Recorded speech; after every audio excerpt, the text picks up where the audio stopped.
Hi hello friends, welcome to biology for DSC. నేను మీ హర్లీలా. Friends, DSC school assistant జీవశాస్త్రం ప్రశ్నల నిధి అనే ఈ పుస్తకం పార్ట్ 3 వీడియో చూద్దాం. జీవక్రియలలోని మన ఆహారం కంప్లీట్ అయింది కదా. వృక్ష ప్రపంచం అనే నెక్స్ట్ టాపిక్లోకి వెళ్తున్నాం. వీడియోలోకి వెళ్ళే ముందు బయాలజీ ఫర్ డిఎస్సి ఛానల్ని లైక్, షేర్, సబ్స్క్రైబ్ చేయండి. So let's go to our topic.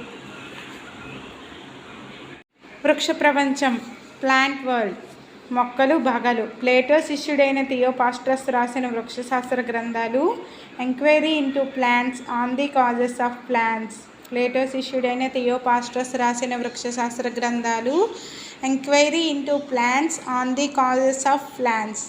ఎవరు రాశారు ఇది?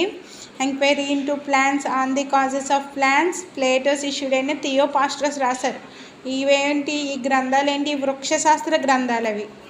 నెక్స్ట్, పుష్పించే మొక్కల్లో భూగర్భస్థ భాగం వేరు. ఇది గురుత్వానువర్తనానికి అనుకూలతను పాటిస్తుంది. పుష్పించే మొక్కల్లో భూగర్భస్థ భాగం ఏంటి? వేరు. ఇది గురుత్వానువర్తనానికి అనుకూలంగా ఉంటుందన్నమాట.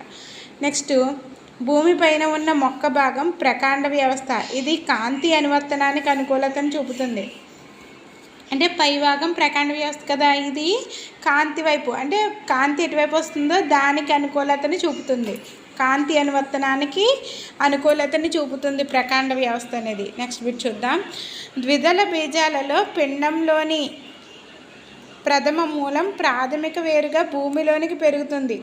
ద్విదళ బీజాలలోని పిండంలో ప్రథమ మూలం ప్రాథమిక వేరుగా పెరుగుతుంది.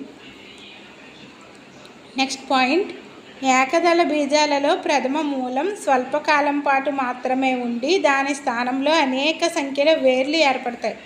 ఏకదళ బీజాలలో ప్రథమ మూలం స్వల్పకాలం పాటు మాత్రమే ఉంటుంది. అంటే ప్రథమ మూలం వస్తుంది ఏకదళ బీజాల్లో, కానీ అది అంటే ఏకదళ బీజాల్లో తల్లివేరు వ్యవస్థ ఉండదు కదా, పీచివేరు వ్యవస్థ ఉంటుంది. కాబట్టి ప్రథమ మూలం అనేది స్వల్పకాలం మాత్రమే ఉండి దాని స్థానంలో అనేక సంఖ్యలో వేర్లు అనేవి పీచివేరు వ్యవస్థగా ఏర్పడతాయి అన్నమాట. నెక్స్ట్, మాన్స్టెరా మర్రీ వంటి మొక్కలలో వేర్లు ప్రథమ మూలం నుంచి కాక ఇతర భాగాల నుంచి ఉద్భవిస్తాయి. ఇక్కడేంటి? మాన్స్టెరా మర్రీ వంటి మొక్కలలో వేర్లు ప్రథమ మూలం నుంచి కాక ఇతర భాగాల నుంచి ఉద్భవిస్తాయి. వీటిని ఏమంటారు? అబ్బురపు వేర్లు అంటారు. మాన్స్టెరా మర్రీ వంటి మొక్కల్లో వేర్లు ప్రథమ మూలం నుంచి కాక ఇతర భాగాల నుంచి ఉద్భవిస్తాయి. దీన్ని ఏమంటారు? అబ్బురపు వేర్లు అంటారు. వేరు కొన భాగాన్ని కప్పుతూ టోపీలాగా ఉండే నిర్మాణము వేరు తొడుగు. వేరు కొన భాగాన్ని కప్పుతూ వేరు యొక్క చివరిలో ఉంటుందన్నమాట. ఇది టోపీలాగా ఉంటుంది. ఆ నిర్మాణాన్ని ఏమంటాం మనం? వేరు తొడుగు అంటాం. నెక్స్ట్, వేరు తొడుగుకు పైభాగంలో విభజన జరిగే ప్రాంతం ఉంటుంది. వేరు తొడుగు దగ్గర విభజన చెందదు. వేరు తొడుగు పైభాగంలో విభజన జరిగే ప్రాంతం ఉంటుంది. విభజన జరిగే ప్రాంతానికి పైన పొడవు పెరిగే ప్రాంతం ఉంటుంది. విభజన జరిగే ప్రాంతానికి పైన పొడవు పెరిగే ప్రాంతం ఉంటుంది. మూలకేశాలను ఉత్పత్తి చేసే పొడవు పెరిగే ప్రదేశానికి పై వేరు భాగం ముదిరిన ప్రాంతం. మూలకేశాలను ఉత్పత్తి చేసే పొడవు పెరిగే ప్రదేశానికి పై వేరు భాగము ముదిరిన ప్రాంతం. అంటే మూలకేశాలను ఉత్పత్తి చేసే పొడవు పెరిగే ప్రదేశానికి పైన ఉన్న వేరు భాగం ముదిరిపోయి ఉంటుంది అన్నమాట. ముదిరిన ప్రాంతం అది. నెక్స్ట్, మృత్తిక నుంచి నీరు ఖనిజాలను శోషించడం మూలకేశాల విధి. మృత్తిక నుంచి నీరు ఖనిజాలను శోషించడం ఈ మూలకేశాల విధి. నెక్స్ట్ పాయింట్, స్వయంగా ఆహారాన్ని తయారు చేసుకోలేక ఆహారాన్ని, నీటిని ఇతర మొక్కల నుంచి అపహరించే మొక్కలు పరాన్నజీవ మొక్కలు. ఉదాహరణకు కస్కుటా రఫ్లీషియా. ఇక్కడ స్వయంగా ఆహారాన్ని తయారు చేసుకోలేవు అవి, కాబట్టి ఏం చేస్తాయి? ఆహారాన్ని, నీటిని ఇతర మొక్కల నుంచి అపహరిస్తాయి. అటువంటి పరాన్నజీవ మొక్కలు Cuscuta Rafflesia. Cuscuta Rafflesia. Cuscuta Rafflesia. Next point, సంపూర్ణ పరాన్నజీవులు నీరు, ఆహార పదార్థాలు రెండింటినీ గ్రహిస్తాయి. ఇక్కడ మనం పరాన్నజీవులు అనుకున్నాం కదా. పరాన్నజీవుల్లో మళ్ళీ 2 రకాలు. స్వయంగా ఆహారాన్ని తయారు చేసుకోలేక ఆహారాన్ని, నీటిని ఇతర మొక్కల నుంచి అపహరించే మొక్కల్ని ఏమన్నాం మనం? పరాన్నజీవ మొక్కలు అన్నాం. పరాన్నజీవ మొక్కలకి ఉదాహరణ కస్కుటా రఫ్లీషియా అనుకున్నాం కదా. నెక్స్ట్ ఏంటి, ఈ పరాన్నజీవి మొక్కల్లో మళ్ళీ 2 టైప్స్ ఉన్నాయి. సంపూర్ణ పరాన్నజీవులు, పాక్షిక పరాన్నజీవులు. సంపూర్ణ పరాన్నజీవులు నీరు, ఆహార పదార్థాలు రెండింటినీ గ్రహిస్తాయి. సంపూర్ణ పరాన్నజీవులు. పాక్షిక పరాన్నజీవులు నీరు, ఖనిజాలను మాత్రం ఇతర మొక్కల నుంచి గ్రహిస్తాయి. ఉదాహరణకి విస్కమ్ స్ట్రైగా. సంపూర్ణ పరాన్నజీవులేమో నీరు, ఆహార పదార్థాలను రెండింటినీ గ్రహిస్తాయి. పాక్షిక పరాన్నజీవులు నీరు, ఖనిజాలను మాత్రం ఇతర మొక్కల నుంచి గ్రహిస్తాయి. ఈ పాక్షిక పరాన్నజీవులకు ఉదాహరణలు ఏంటి, విస్కమ్ స్ట్రైగా. నెక్స్ట్ పాయింట్, పిండంలోని ప్రథమ కాండం నుంచి వృద్ధి చెందే మొక్క భాగం కాండం. పిండంలోని ప్రథమ కాండం నుంచి వృద్ధి చెందే మొక్క భాగం ఏంటి, కాండం. కణుపులు, కణుపు మధ్యమాలను కలిగి ఉండడం కాండం లక్షణం. కాండానికి ఏముంటాయి, కణుపులు, కణుపు మధ్యమాలు అనేవి ఉంటాయి.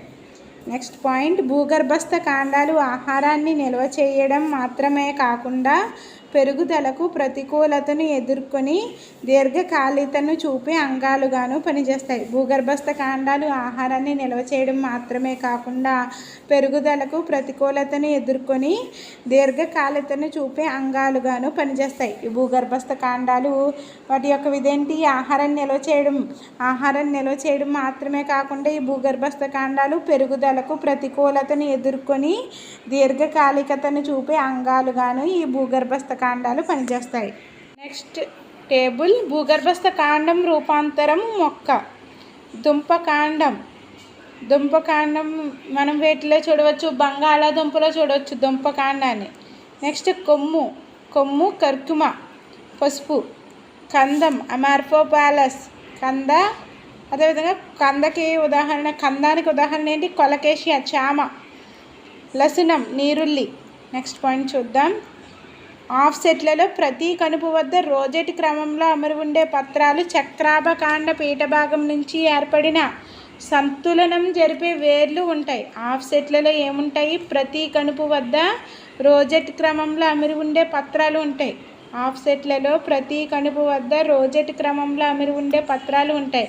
చక్రాభకాండ పీఠభాగం నుంచి ఏర్పడిన సంతులనం జరిపే వేర్లు ఉంటాయి. చక్రాభకాండం పీఠభాగం నుంచి ఏర్పడిన సంతులనం జరిపే వేర్లు ఉంటాయి. పత్రదళ విభక్తాలు నడిమి ఈనెను తాకకుండా ఉన్న పత్రం సరళపత్రం. పత్రదళ విభక్తాలు నడిమి ఈనెను తాకకుండా ఉండే పత్రం ఏంటి, సరళపత్రం. పత్రదళం నడిమి ఈనె వరకు విభక్తమై అనేక పత్రకాలను ఏర్పరిచిన పత్రం సంయుక్త పత్రం. ఇక్కడ చూడండి, పత్రదళ విభక్తకాలు నడిమి ఈనెను తాకకుండా ఉన్న పత్రం సరళపత్రం. పత్రదళ విభక్తకాలు నడిమి ఈనెను తాకకుండా ఉన్న పత్రం సరళపత్రం. పత్రదళం నడిమి ఈనె వరకు విభక్తమై అనేక పత్రకాలను ఏర్పరిచిన పత్రం సంయుక్త పత్రం. సంయుక్త పత్రాలలోని పత్రకాలు గ్రీవాలలో గ్రీవపు మొగ్గలు ఉండవు. సంయుక్త పత్రాలలోని పత్రకాల గ్రీవాలలో గ్రీవపు మొగ్గలు ఉండవు. నెక్స్ట్ పాయింట్, పిచ్చాకార సంయుక్త పత్రం వేప మొక్కలో కనిపిస్తుంది. పిచ్చాకార సంయుక్త పత్రం వేప మొక్కలో కనిపిస్తుంది. హస్తాకార సంయుక్త పత్రం బాంబాక్స్ సేటా బూరుగులో కనిపిస్తుంది. సంయుక్త పత్రాల గ్రీవాలలో గ్రీవపు మొగ్గలు ఉండవు. ఇక్కడ మనకి సంయుక్త పత్రాల యొక్క పత్రకాలు ఉన్నాయి కదా, వాటి యొక్క గ్రీవాలలో ఉండే గ్రీవపు మొగ్గలు అనేవి సంయుక్త పత్రాలలో పత్రకాల గ్రీవాలలో ఉండవు. అంటే పత్రకం యొక్క స్టార్టింగ్లో ఈ గ్రీవపు మొగ్గలు అనేవి ఉండవు. నెక్స్ట్, పిచ్చాకార సంయుక్త పత్రం అనేది వేప మొక్కలో కనిపిస్తుంది మనకి. హస్తాకార సంయుక్త పత్రం ఏమో బాంబాక్స్ సేటా. ఇవి గుర్తుపెట్టుకోవాలి. బాంబాక్స్ సేటా అంటే ఏంటి, బాంబాక్స్ సేటా అంటే బూరుగా. నెక్స్ట్, ఏకాంతర పత్ర విన్యాసం హైబిస్కస్ రోజా సైనెన్సిస్. ఏకాంతర పత్ర విన్యాసం హైబిస్కస్ రోజా సైనెన్సిస్ మందార. ఆవా సూర్యకాంతం. అభిముఖ పత్ర విన్యాసం కెల్లోట్రాపిస్ జిల్లేడు. జామ. చక్రీయ పత్ర విన్యాసం నీరియం, గన్నేరు, ఆల్స్టోనియా. అంటే ఇక్కడ పత్ర విన్యాసాలు ఇచ్చారు. ఏకాంతర పత్ర విన్యాసం ఎక్కడ ఉంటుందంటే, ఏకాంతర పత్ర విన్యాసం హైబిస్కస్ రోజా సైనెన్సిస్ అంటే మందార యొక్క శాస్త్రీయనామం. ఏకాంతర పత్ర విన్యాసాన్ని మనం ఎక్కడ చూడొచ్చు, హైబిస్కస్ రోజా సైనెన్సిస్, ఆవా, సూర్యకాంతంలలో చూడవచ్చు. అభిముఖ పత్ర విన్యాసం కెల్లోట్రాపిస్ జిల్లేడు, జామ. జిల్లేడు జామలో మనకి అభిముఖ పత్ర విన్యాసాన్ని చూడవచ్చు. చక్రీయ పత్ర విన్యాసం నీరియం, గన్నేరు, ఆల్స్టోనియాలలో మనం చక్రీయ పత్ర విన్యాసాన్ని చూడవచ్చు. ఆస్ట్రేలియన్ అకేషియాలో పత్ర వృంతాలు కిరణజన్య సంయోగ క్రియ కోసం ప్రభాసనాలుగా రూపాంతరం చెందుతాయి. ఆస్ట్రేలియన్ అకేషియాలో పత్ర వృంతాలు కిరణజన్య సంయోగ క్రియ కోసం ప్రభాసనాలుగా రూపాంతరం చెందుతాయి. ఆస్ట్రేలియన్ అకేషియాలో పత్ర వృంతాలు అనేవి కిరణజన్య సంయోగ క్రియ కోసం ఏ విధంగా రూపాంతరం చెందుతున్నాయి? ప్రభాసనాలుగా రూపాంతరం చెందుతున్నాయి. నెక్స్ట్ పాయింట్, పుష్ప విన్యాసాక్షం మీద పుష్పాలు అమరి ఉండటాన్ని ఏమంటారు? పుష్ప విన్యాసం అంటాం. పుష్ప విన్యాసాక్షం మీద పుష్పాలు అమరి ఉండే పద్ధతిని అంటే ఉండటాన్ని ఏమంటున్నాం మనం? పుష్ప విన్యాసం అంటున్నాం. నెక్స్ట్ పాయింట్, మధ్యాభిసార రకమైన పుష్ప విన్యాసంలో ప్రధాన అక్షం అనిశ్చితంగా పెరుగుతూ పుష్ప విన్యాస వృంతం మీద పుష్పాలు పార్శ్వంగా అగ్రాభిసార క్రమంలో అంటే కొత్త పుష్పకాలు పైవైపున ఏర్పడతాయి అన్నమాట. మధ్యాభిసార రకమైన పుష్ప విన్యాసంలో ప్రధాన అక్షం అనిశ్చితంగా పెరుగుతూ మధ్యాభిసార రకమైన పుష్ప విన్యాసంలో ప్రధాన అక్షం అనిశ్చితంగా పెరుగుతూ పుష్ప విన్యాస వృంతం మీద పుష్పాలు పార్శ్వంగా అగ్రాభిసార క్రమంలో కొత్త పుష్పకాలు పైవైపున ఏర్పడటం జరుగుతాయి.